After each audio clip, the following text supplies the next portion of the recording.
Greetings from sunny Central Florida. This video is part of the Recreation Inspiration Open Playlist. More about that further on in the video.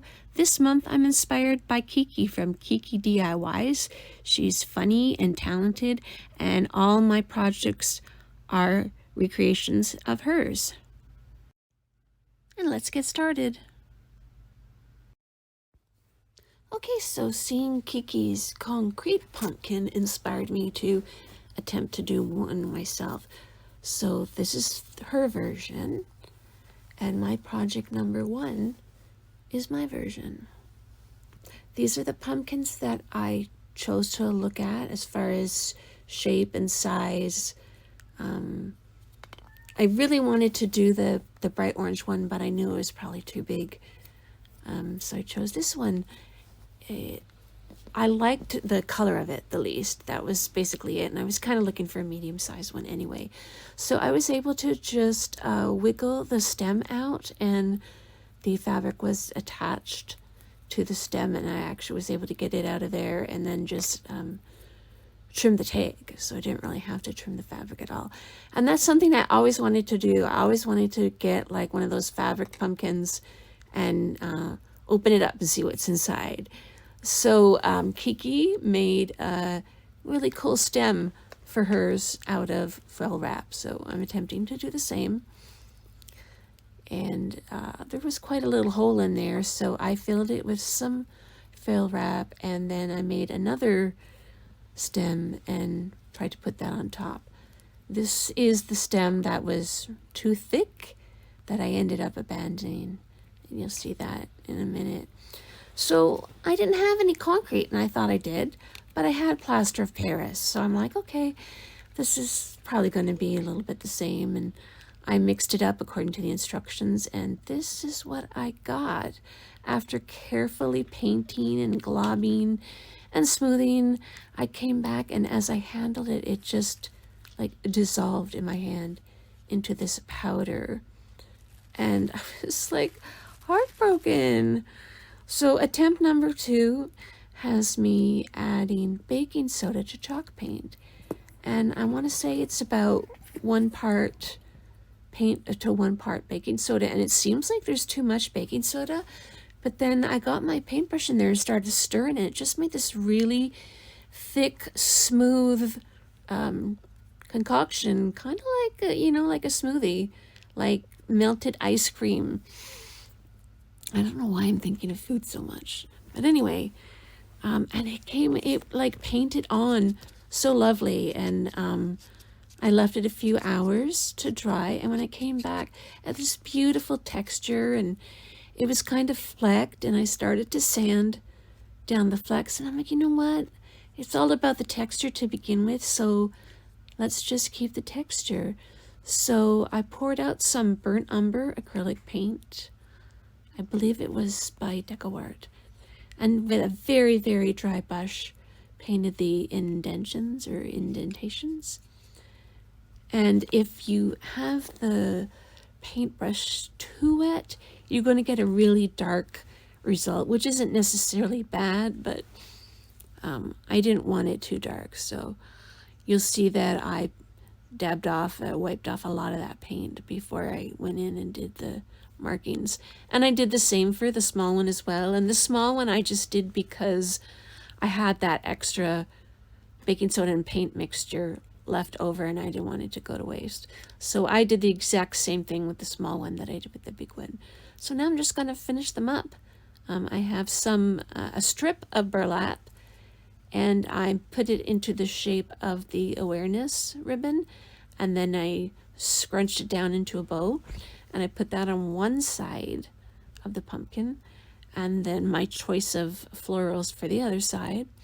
And then for the bow on the small one, I did a finger bow, and then again my choice of florals. And I'm going to give you a better look at these 2 pumpkins during the final reveal, and you're going to see the wonderful texture that I got out of the baking soda and paint. So stay tuned for the final reveal. Before project number 2, I want to give a shout out to our hosts, Connie from Connie's Creative Creations and Amanda from 6 Kids and a Glue Gun. show them some love. Their channel links as well as the playlist link are in my description box below. Also, shout out to Kiki for being so awesome and having so many fall videos. It was easy to choose 3 favorites. And as Brenda from Rustic and Lace would say, let's get back to crafting. Okay, so my project number 2 is a recreation of Kiki's pumpkin with wreath sign. That's Kiki's version, and here comes my version. I'm starting with this trick or treat sign, and I love the shape of it. I also thought it was pretty cute that they had a little cat on it, which I took off and we'll save for later. So getting down to business here. I might have mentioned earlier in this video that this burnt umber paint is from Deco Art. It's actually from Apple Barrel, and I just love the color. I just bought 2 bottles of it, and I'm just gonna put a nice thick coat on the sign because this is going to be the underside of the sign. This is all going to be covered, but we need this to get a good crackle treatment on it like how Kiki did. So I let it dry for a couple of hours and came back and ran my heat gun over it and make sure it was nice and dry. And when I was confident that it was, I started applying the glue. And I decided instead of just like pouring it all over the place, I was just gonna like slowly apply it and paint it on. I felt like that was gonna give a more true crackle. It wasn't gonna look lumpy and stuff. That's just what I thought in my head. So yeah, these are some cheapo paintbrushes. Pretty sure I got them at Dollar Tree, but they clean really easily. I've used this this paintbrush for many other different colors paint and had no trouble washing it out, drying it, and reusing it. So once I got that nice even coat of glue over the dried burnt umber, I'm gonna go ahead and take that small orange pumpkin you saw at the beginning of the video, and I'm just gonna use a bread knife to cut it in half. It's foam, and then the orange is kind of like a plasticky material on top. And it's perfect for this application because the stem or peduncle is crooked. It was put on off to one side instead of in the middle. So I took the stem off, cut it, and then I'll make a new hole and put the stem back on. There we go. And I just used the end of my paintbrush to make the hole. And I actually measured about where the middle would be and put that little piece of foam there. So then I knew where to put the pumpkin when I set it down. And that pumpkin just sits on top of the glue overnight. And the next morning when I come to it, it's ready to be decorated. Now I just organized my florals, so I had a pretty good idea what I had. So I harvested some leaves and also brought out my greenery bucket. And I have some really nice eucalyptus leaves and buds. So I'm going to use both of those because I like the color. I have boxwood like you see in my hand right now, but I decided not to use it because it was too shiny and just more like a spring green. And I kind of wanted like a winter green for this one, or a fall green, I guess. So collected all my leaves, and this is really easy. I didn't have a garland like Kiki did. Hers looks very nice and even. So this was my way of copying or recreating hers by gathering up the leaves. And I'm going to make a wreath with them in just a second here. But first, I'm going to paint this white on nice and even and trying to do just one long stroke if I can. And I wasn't sure because I think Kiki did her white coat when the glue was still damp, but I'm doing my white coat with the dry undercoat, so I wasn't sure how it would look, but it looks fantastic. Yay. Yeah, it looks really great. The crackle came up like right away. Like I was actually kind of surprised. I wasn't really paying attention, and as I'm finishing off the paint on one side, I'm seeing that the paint on the other side is already crackled. But I did grab my heat gun, and it brought out a little more crackle. So I was like super happy with how that turned out. I actually have a crackle medium, but I used the glue here because that's what Kiki did. And we're trying to stay true to Kiki's creation as much as we can here. So I harvested some leaves off of some sticks that had been rummaged through and pieces taken off. And then I'm gathering up my eucalyptus and taking them off the stem and just leaving like some little sprigs that had like 2 or 3 leaves on it. And I didn't take all of the greenery. I had all of the eucalyptus leaves. So if I need to go back and add into it and make it fuller, I can certainly do that, as well as the other leaves that I took off some of the florals I had. And I'm just going to keep building this wreath here. I'm going to keep filling in the holes with different leaves, covering up the stems as I go, and using a lot of hot glue. I use the eucalyptus leaves as the base. Then I bring in the different color leaves that I harvested off of some of my florals. And then I finish up with the eucalyptus buds, and that just fills in everything nice and gives it a nice finished look. Now, is this a wall hanging or a shelf leaner?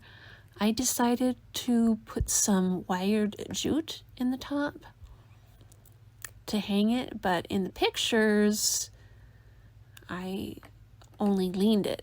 So you guys tell me what you think. I'm going to finish it off with some of these wooden rosebuds. Kiki used solo wood flowers, but I don't have any. And these rosebuds are a little bit bigger, and I don't think they looked great in the corner. But let me know what you think, and stay tuned for the final reveal.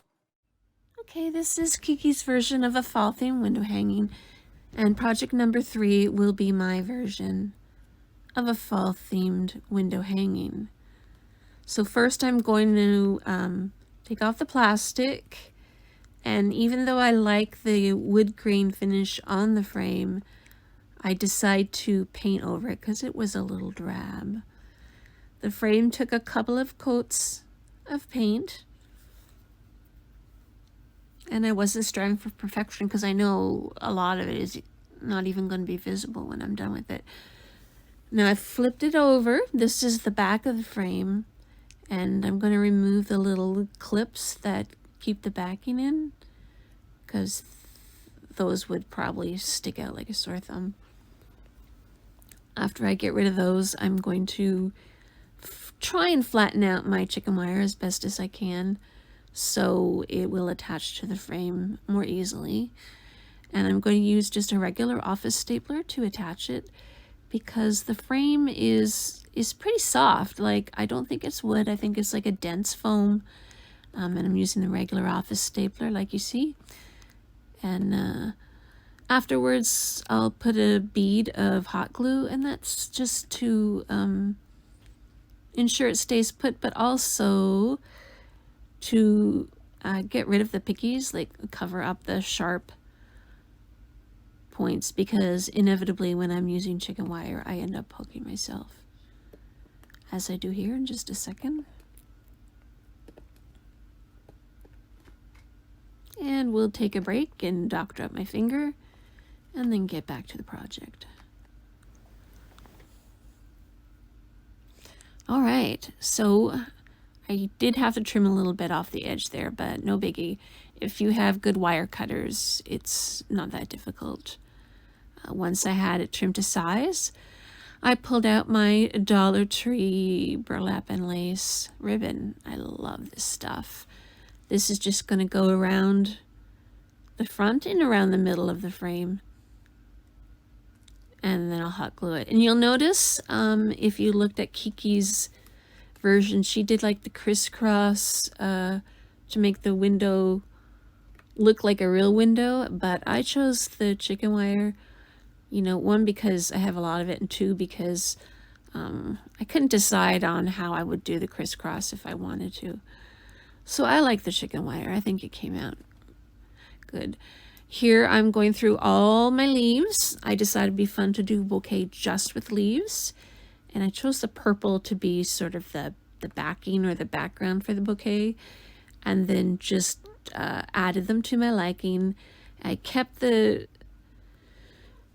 trimming as long as possible, but I did trim them off the main picks and then made sure there was something left to tie up with some of the Dollar Tree jute twine. And then to finish it off, I'm going to make a little bit of a majestic bow, and it's pretty easy. I do 2 loops, and I make them about the width of the frame, and then I cinch the loops in the middle, and I make an X out of them, and then I tie those together with some twine. And then I'm just going to do an awareness ribbon bow where you where you place the ribbon into an awareness shape and then scrunch it together and make a bow. And then the awareness ribbon bow is attached to the little X from the loops. And that's good to go. To finish things off, I'm going to attach these little eye hooks to the top, just like Kiki did.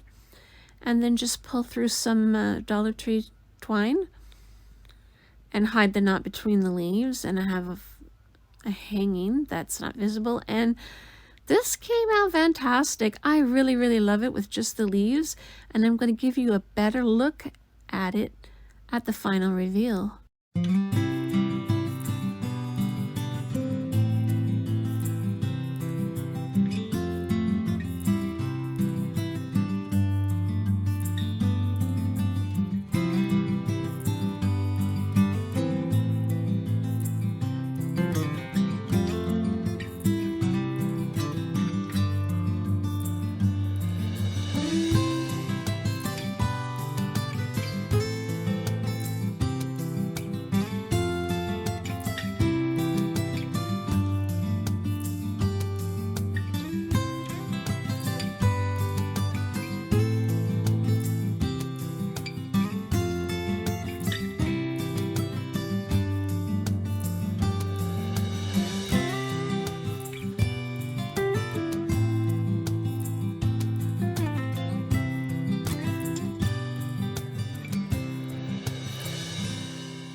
Don't forget to subscribe and give me a big thumbs up. See you soon.